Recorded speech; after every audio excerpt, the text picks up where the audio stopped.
오늘 제목이 실패한 우리를 위한 은혜, 성령님. 이 제목으로 말씀의 은혜를 나누고자 합니다. 미국의 스티브 맥베이 목사님이 쓴 베스트셀러 내게 찾아오시는 하나님의 은혜라는 책이 있습니다.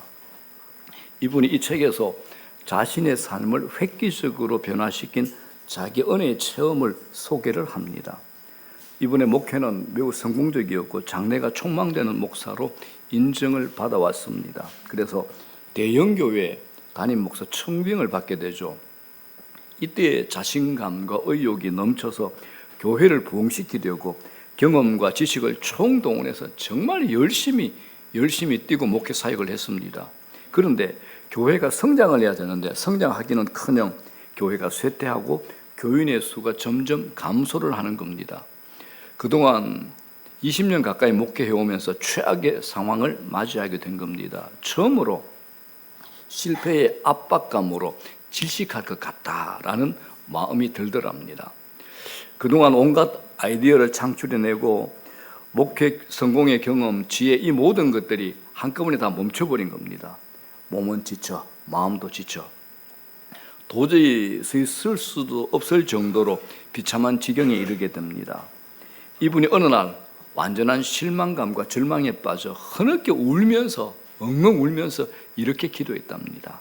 주님, 이 종은 삶에서 승리하려고 노력하다가 지금 지쳐 있고 목회에서 성공하려는 열심에도 지쳐 있습니다. 이런 고백을 합니다. 우리 모습 같죠? 그러면서 이분이 지금까지 자신이 중요하다고 생각했던 모든 것들, 목회 성공, 명성, 인정, 이런 모든 것들을 다 내려놓기로 결심을 합니다. 그리고 그날 밤에 이분의 삶과 사역의 획기적으로 전환점이 되는 은혜를 체험을 하죠. 그걸 이렇게 기록을 합니다. 오늘 자정과 새벽 2시 사이에 하나님의 성령이 내 마음에 임하시어 나를 사로잡으셔서 나를 바꾸어 놓았다. 자세한 내용을 기록하기에는 너무 개인적이고 신령한 것이지만 내게는 과거 18년 동안 일어났던 그 어떤 것과도 비교할 수 없는 하나님의 은혜에 대한 소중한 체험이 있었다라고 그렇게 기록을 남겼습니다. 이런 체험 후에 이분의 삶이 완전히 달라져 버렸죠. 실패의 삶에서 승리의 삶으로, 곤고하고 비참한 삶에서 풍성한 삶으로 전환이 된 겁니다. 그리고는 다시는 옛 생활로 되돌아가지 않습니다. 이 맥베이 목사님이 자신이 새롭게 발견한 삶으로 우리를 이렇게 초청을 합니다. 다 같이 한번 읽어볼까요? 시작. 하나님은 결코 그리스도인의 삶이 투쟁이 되도록 의도하지 않으셨다. 우리는 호흡하는 것과 같이 자연스럽게 삶으로부터 성령이 흘러나와야 된다. 무엇보다 그분이 당신을 통해 일하시도록 허용한다면 그분은 당신을 통해 자신의 삶을 살 것이다. 아멘. 그렇죠.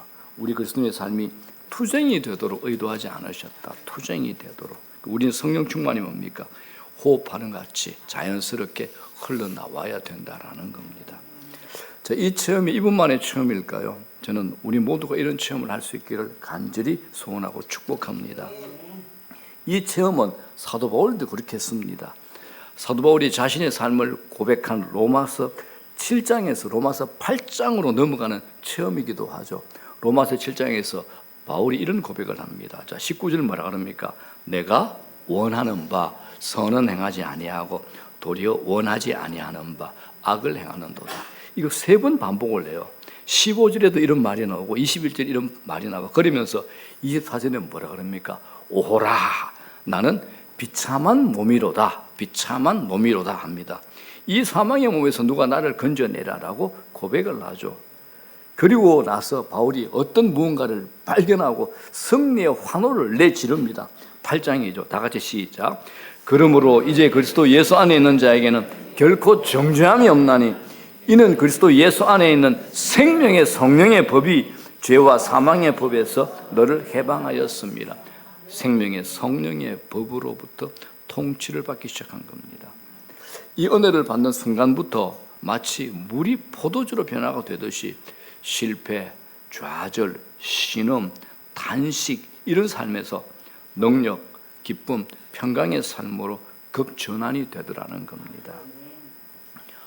지난 주일이 성령 강림 주일입니다.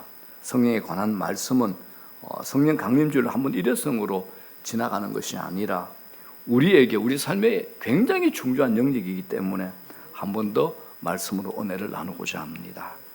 자, 오늘 우리가 본 요한복음은 예수님이 이 세상에 계실 때 십자가를 지시기 바로 전날 밤에 최후의 만찬 석상에서 주신 말씀입니다. 흔히 다락방 설교다 이렇게 부르기도 합니다. 예수님은 지금까지 제자들과 3년가량 함께 지내셨죠. 그런데 이제 그들과 헤어질 때가 다가왔습니다. 이를 알아채린 제자들이 불안해합니다. 이와 같이 불안해하는 제자들에게 예수님께서 뭐라 말씀하시느냐? 이제 곧 예수님께서 그들을 떠나기는 하지만 영원히 떠나는 것은 아니다라고 말씀을 합니다. 자, 18절 시작. 내가 너희를 고아와 같이 버려두지 아니하고 너희에게로 오리라 합니다. 제자들은 우리들이 혹시 고아신세가 되는 게 아닌지 염려를 했는데 예수님은 절대 그런 일은 생기지 않을 거야 라고 말씀하신 거죠. 여러분, 구약 성경 창세기 3장에 뭐가 나옵니까? 선악과를 따먹고 하나님을 배반하고 죄를 지은 얘기가 등장합니다. 자, 이 결과로 사람들에게 어떤 일이 일어납니까? 저주받고 에덴 동산에서 추방을 당합니다. 그 결과가 뭡니까? 노동의 수고를 해야 돼. 여자들은 애를 낳는 고통을 당해야 돼. 그리고 우리가 죄를 짓지 않았다면 죽음이 없습니다. 그런데 마침내 죽음까지도 받아들여야 되는 겁니다. 이 모든 저주가 우리 죄로 말미암아 하나님으로부터 쫓겨남으로 시작이 된 겁니다. 자, 이 고아 같은 인생에게 예수님이 찾아오셨죠. 제자들은 예수님을 만나서 동행하면서 인생의 큰 기쁨을 누렸습니다. 그런데 그 예수님께서 이제 십자가 지시고 죽으신다니 얼마나 불안해지겠습니까? 하지만 예수님이 이렇게 말합니다. 내가 떠나는 것은 잠시일 뿐이야. 내가 다시 올 거야 라고 말씀합니다. 이게 무슨 말이냐? 곧 오신다는 것은 성령 강림을 의미합니다. 이걸 예수님이 16절에서 이렇게 구체적으로 말씀을 하십니다. 시작. 내가 아버지께 구하겠으니 그가 또 다른 보혜사를 너에게 주사 영원토록 너희와 함께 있게 하리니. 자, 보혜사가 누굽니까? 예수님입니다. 또 다른 보혜사는 성령님입니다. 이게 또 다른 보혜사란 말은 영어로 완전히 다른 디플런트가 아닙니다. 동일한 다른 하나, 은하도를 의미합니다. 예수님도 보혜사이시지만 성령님도 보혜사라는 이 말씀입니다. 결국 성령님은 예수님과 동일한 하나님이시며 예수님의 대리자. 그래서 성경에 보면 주의 영, 하나님의 영이라고 성경에 나오지 않습니까? 예수님께서 지난 3년간 제자들 곁에서 동거동락하면서 도와주셨는데 그 역할을 이제 누가 하신다는 겁니까? 성령이 오셔서 대신해 주실 거라는 말씀입니다. 예수님이 직접 하신 말씀입니다. 자, 19절 시작.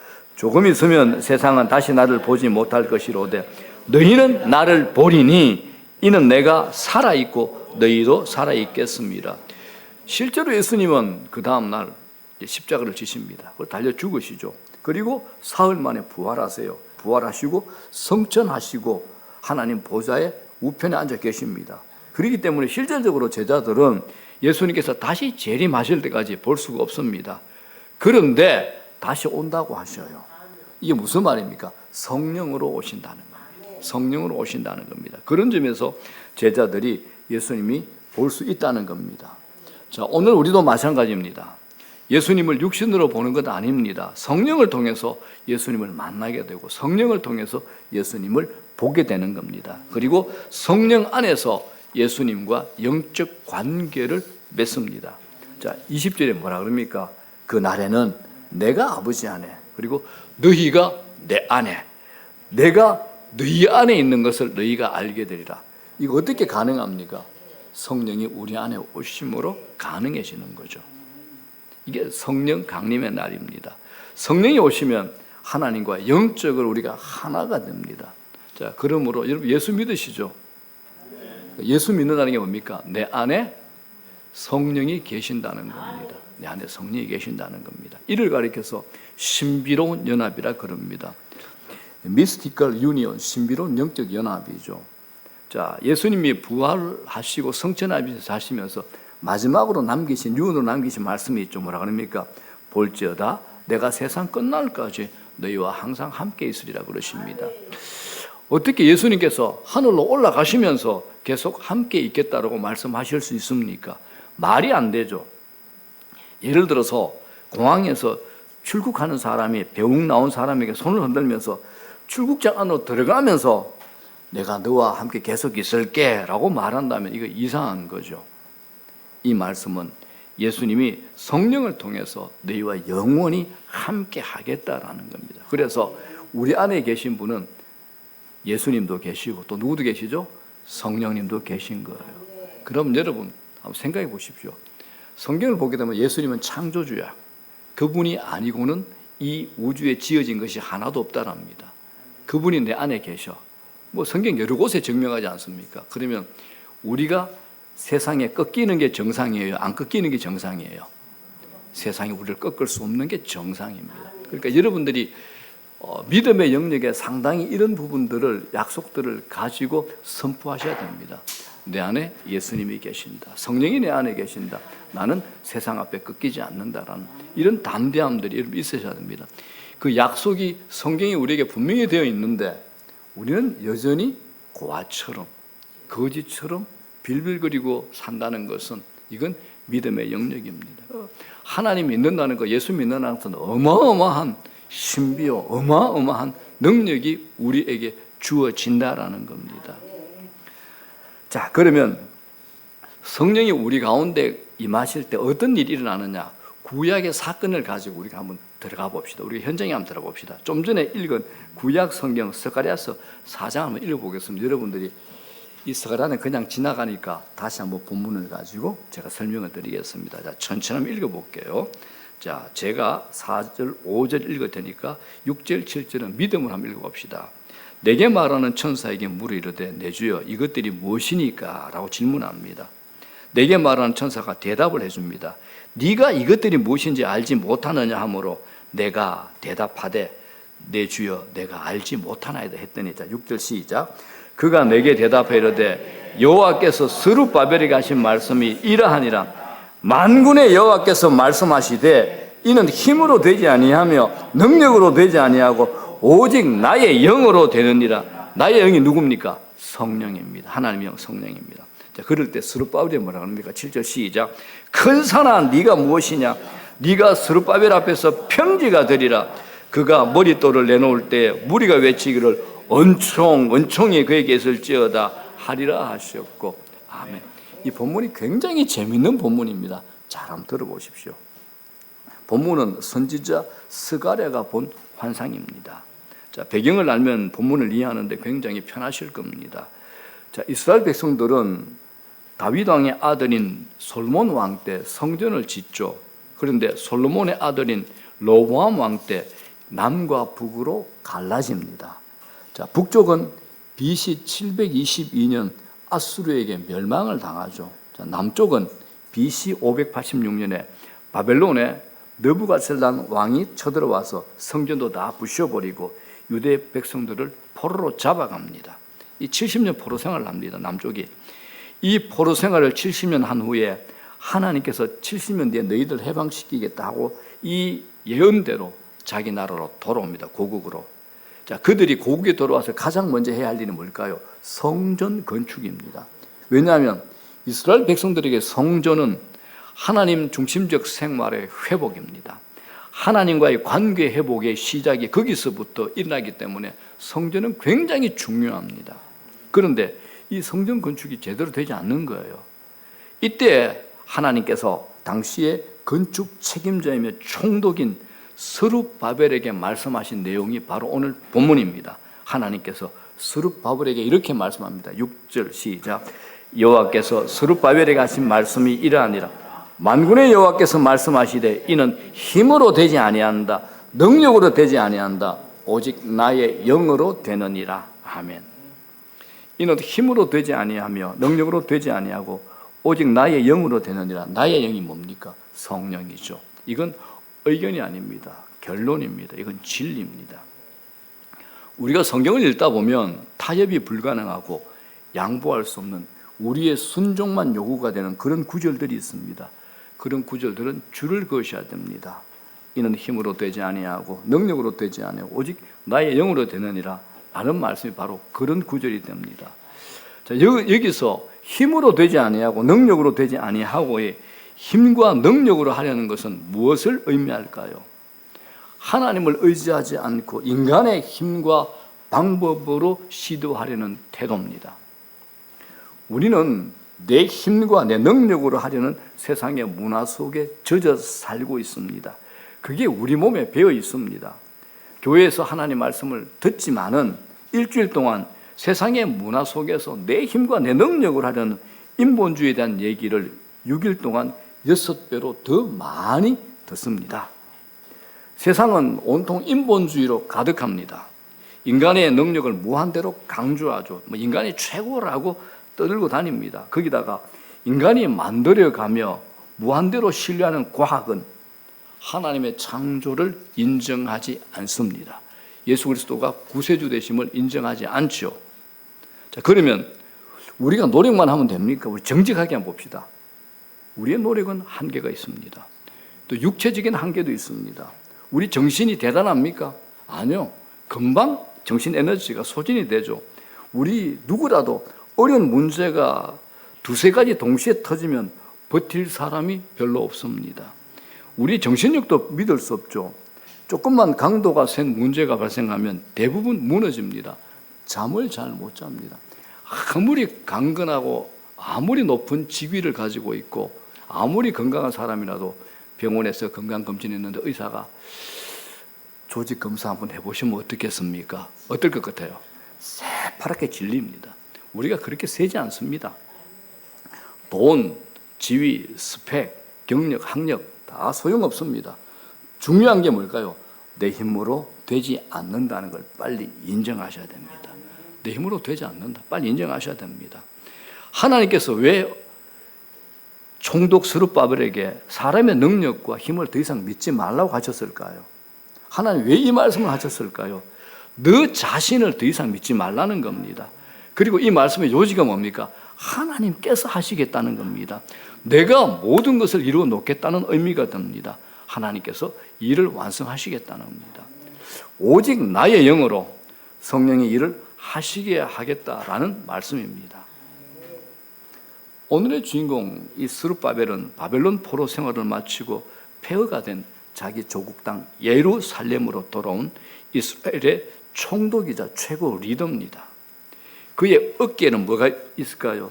무너진 하나님의 성전을 다시 세워야 된다는 거룩하고도 막중한 사명이 자기 어깨에 있습니다.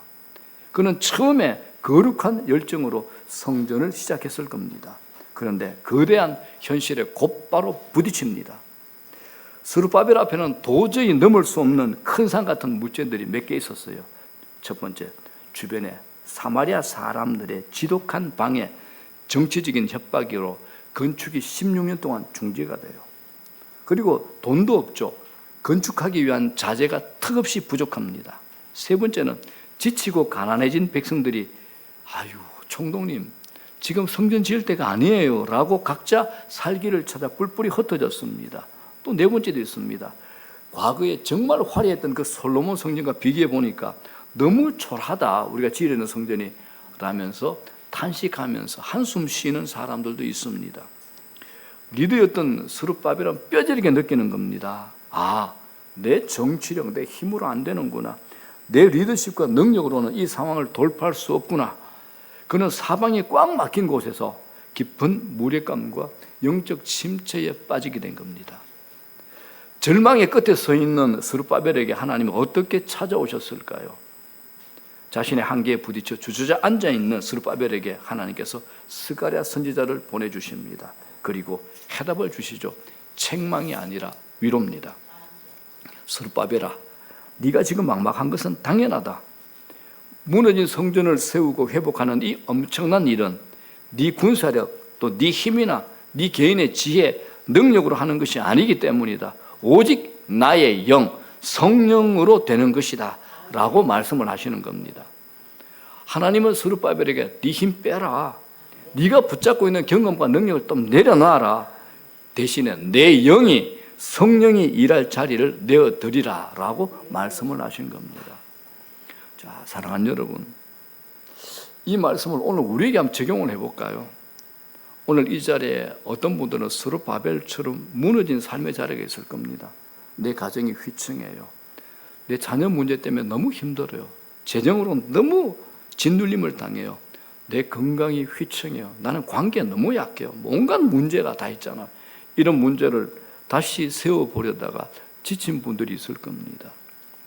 그리고 내 지식, 내 가진 돈, 내 인맥, 내 가진 힘과 능력을 다 동원해 봤는데 도무지 끔찍하지 않은 큰 산 앞에서 절망하고 있지 않습니까? 오늘 하나님 영적 스룹바벨인 우리에게 동일하게 말씀하십니다. 네 힘으로 하려던 건 내려놔라. 오직 나의 영 성령을 의지하거라. 그때 네 앞에 문제의 큰 산이 평지가 될 것이다 라고 말씀하시는 겁니다. 7절 말씀이 그 말씀입니다. 그냥 믿음으로 선포합니다. 7절 시작. 큰 산아 네가 무엇이냐? 네가 스룹바벨 앞에서 평지가 되리라. 그가 머릿돌을 내놓을 때에 우리가 미치기를 은총이 그에게 있을지어다 하리라 하셨고, 자, 우리가 읽었던 스가랴서 4장 6절 7절은 원인과 결과, 즉 영적 원리와 실제적인 현상의 관계를 보여주는 하나의 세트입니다. 자, 6, 7절을 영적 스룹바벨 우리도 믿음으로 나의 삶의 진리로 다시 한번 읽어봅시다. 천천히요. 시작.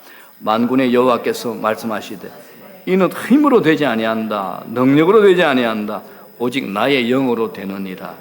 큰 산아 네가 무엇이냐? 네가 스룹바벨 앞에서 평지가 되리라. 그가 머릿돌을 내놓을 때에 무리가 외치기를 은총이 그에게 있을지어다 하리라 하셨고, 자, 이 6절이 눈에 보이지 않는 하늘의 법칙을 선포한다면 이 7절은 그 법칙이 내가 사는 이 땅에서 시각적인 기적으로 어떻게 나타나는가를 우리에게 가르쳐주는 겁니다. 선포하는 겁니다. 이 두 구절을 유기적으로 연결해서 한번 생각해 봅시다. 6절 말씀이 뭡니까? 인간의 힘과 인간의 능력으로 안 되고 오직 성령으로 된다는 말씀입니다. 그 결과로 7절에서 실질적인 현상이 일어납니다.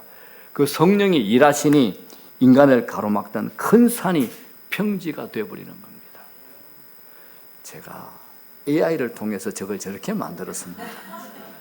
제가 100% 아날로그는 아닙니다.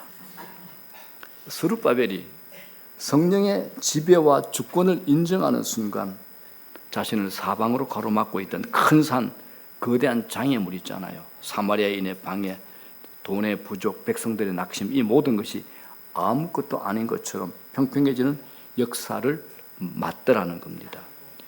여러분, 우리도 성령을 사모하고 민감해져 이런 은혜를 경험하고 누리는 우리 모두가 되시기를 주의 이름으로 간절히 축복합니다.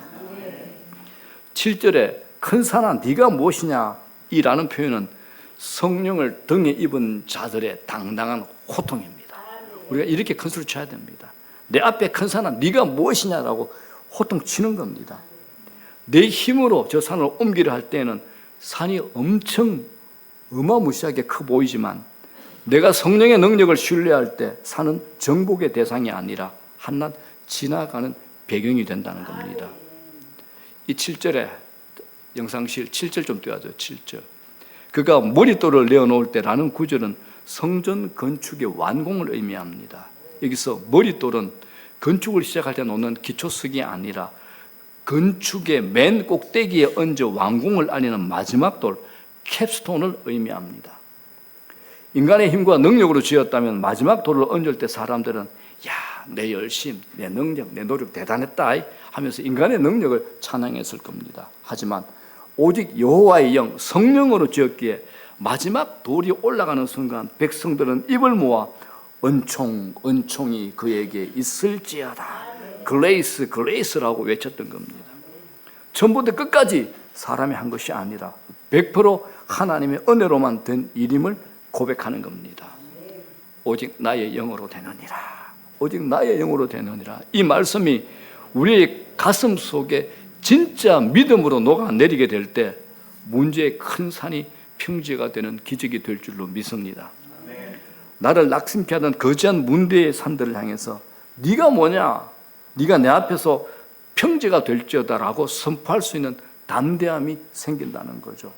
그리고 마침내 내 삶에 무너진 성전이 완공되어 마지막 머릿돌을 얻는 그날 우리는 내 지혜, 내 능력, 내 인맥을 자랑하는 것이 아니라 눈물 흘리며 이렇게 고백하게 될 겁니다. 오직 은혜였습니다. 은총이었습니다. 그레이스, 그레이스라고 고백하게 될 겁니다. 나의 영으로 된다는 것은 하나님이 누군가에게 일을 맡기실 때는 일하라고 밀어붙이시는 분이 아니라는 의미입니다. 하나님은 우리에게 너 그냥 해봐라, 힘써라, 노력해봐라, 이 악물고 끝까지 버티는 거야 라고 말씀하시는 분이 아니라 우리에게 성령의 능력을 주시는 분입니다. 나의 영으로 된다는 것은 하나님이 당신의 백성들에게 사명을 줄 때, 은사를 주실 때 감당할 수 있는 능력도 부어주시겠다는 것입니다. 하나님이 당신의 일을 우리에게 맡기실 때는 반드시 감당할 힘을 불어넣어 주시기를 원하십니다. 문제는 우리가 그 영을 의지하지 않고 내 능력 의지하고 세상의 힘을 믿는 것입니다. 우리가 하나님을 의지하면 하나님께서 우리를 사용하십니다. 오직 나의 영으로 되느니라. 오직 나의 영으로 되느니라. 주의 영이 우리에게 힘을 주면 힘든 일도 힘들이지 않고 할 수 있습니다. 왜요? 내가 하는 것이 아니기 때문입니다. 주의 영이 우리 안에서 어떤 일을 합니까? 우리로 하여금 즐겁게 일을 하게 하십니다. 억지로 하게 하지 않습니다. 그리고 넉넉히 감당하게 하십니다. 그리고 힘든 일도 힘들지 않게 하십니다. 이게 성령을 모신 자, 성령에 충만한 자가 누리는 기쁨입니다. 자, 이제 말씀을 정리합니다. 여러분, 내가 가진 자원으로는 즐겁게 지속적으로 일할 수 없습니다. 그러나 성령이 내 안에 역사하시면 성령은 지치지 않으신 분입니다. 그리고 성령은 무제한이죠. 요한복음 7장 37절 이런 말씀이 나옵니다. 다 같이 시작. 나를 믿는 자는 성경의 이름과 같이 그 배에서 생수의 강이 흘러나오는, 성령을 얘기하는 생수의 강은 흐르지 않습니까? 생수의 강입니다. 무엇을 하든지 우리가 하는 것은 금방 바닥에 납니다. 그러나 성령은 계속 흐르는 생수의 강입니다. 제가 저거 만드는데 애먹었습니다. 수없이 질문을 던졌습니다. 자, 여러분, 힘든 일을 쉽게, 어려운 일을 즐겁게 할 수 있는 것은 딱 한 가지입니다. 주의 영이 임하는 겁니다. 여러분, 그래서 어떤 경우도 여러분들 성령 충만하십시오. 성령을 구하십시오. 아침에 눈을 뜨시면 하나님, 오늘 하루 내가 성령 충만하기를 원합니다. 성령의 은혜를 구합니다. 성령의 능력으로 살기를 원합니다. 성령을 의지합니다라고 성령 충만한 하루를 살아가는 겁니다. 끝까지 포기하지 않을 수 있는 힘이 어디서 나올까요? 끝까지 포기하지 않을 수 있는 힘, 내 힘과 내 능력으로 하지 아니하고 주의 영으로 하는 데서 나옵니다. 성령이 우리에게 역사하시면 그런 일이 반드시 일어나게 됩니다. 성령 충만한 사람은 내가 포기하는 것을 본 적이 없습니다. 중간중간 점검하고 하나님으로부터 힘을 얻고 진로 이동은, 진로 변경은 하는 걸 제가 많이 봤습니다. 왜? 성령께서 처음에 시작한 나의 우둔함을 수정을 해 가시거든요. 그런데 중요한 건 성령은 절대로 포기하게 안 하십니다. 기어이 깃발을 꽂게 만드십니다. 그리고 하나님은 영광을 받으십니다. 그레이스, 그레이스, 은혜입니다. 은총입니다. 하나님이 하셨습니다라는 것. 여러분, 우리는 세상 사람들하고 다른 존재입니다. 우리 힘을 빼야지, 내 힘을 빼야 힘이 생깁니다. 나는 힘을 뺐는데 이상하게 되는 것을 보게 됩니다.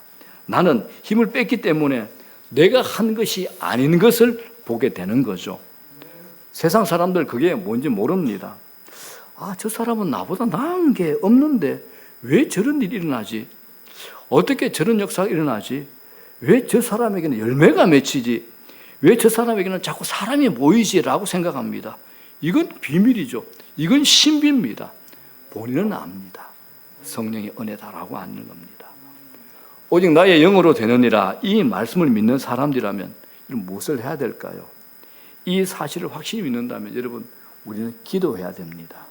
힘을 빼는 기도를 해야 됩니다. 기도가 뭐죠, 여러분? 기도는 내가 나를 강화하는 게 아니죠. 기도는 내 힘을 빼는 겁니다. 내가 다 할 수 있다고 내 능력을 믿는다면 기도할 필요가 없습니다. 내가 할 수 있는데 왜 기도합니까? 기도한다는 것은 하나님, 내가 할 수 없습니다. 내게 선한 것이 없습니다. 주님이 도와주셔야 됩니다. 라는 의미입니다. 이건 힘을 빼는 작업이죠. 이건 기도에 있어서 매우 중요합니다. 모든 것은 하나님이 하실 수 있습니다. 저는 아무것도 아닙니다. 라고 고백하며 내가 힘을 빼야 성령이 역사하시고 나를 들어 사용하십니다. 내가 힘을 빼는 만큼 성령이 역사하시고 성령이 나를 사용하십니다. 여러분, 성령이 임하지 않으시면 나는 아무것도 하지 않겠습니다. 이 태도도 좀 필요합니다. 이게 사도행전 2장 마가 다락방에서 성령을 기다리던 120명 문도들의 모습입니다. 아무것도 하지 않고 기다리는 것 결코 쉽지 않습니다. 사도행전 2장에 나오는 120명의 제자들이 오로지 기도하기를 힘썼다는 건 대단한 일입니다. 그들은 아무것도 안 했죠.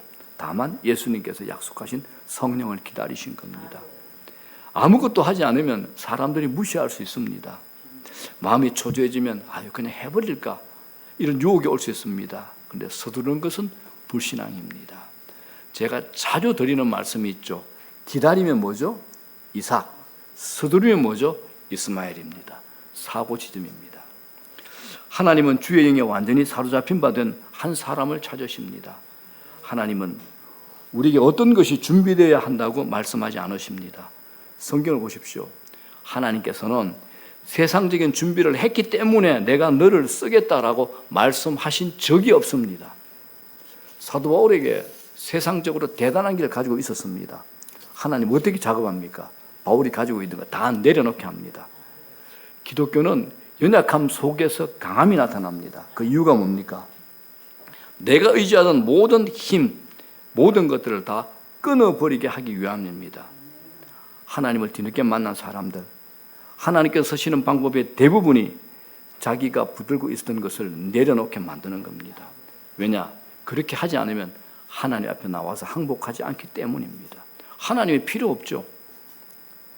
여러분, 다른 것 없습니다. 오직 나의 영으로 되느니라. 나의 영으로 되느니라. 지치고 상하고 찢겨지고 끝내고 싶어하는 분들 염려하지 마십시오. 주의 영을 구하심으로 주의 능력이 우리 삶 가운데 온전히 드러날 때 하나님의 아름다운 열매들이 우리 삶 가운데 일어나게 될 줄로 믿습니다. 큰 산이 무너져 평지 같은 역사가 일어나게 될 줄로 믿습니다. 이건 우리의 힘이 아니라 누구의 힘입니까? 하나님의 힘이기 때문입니다.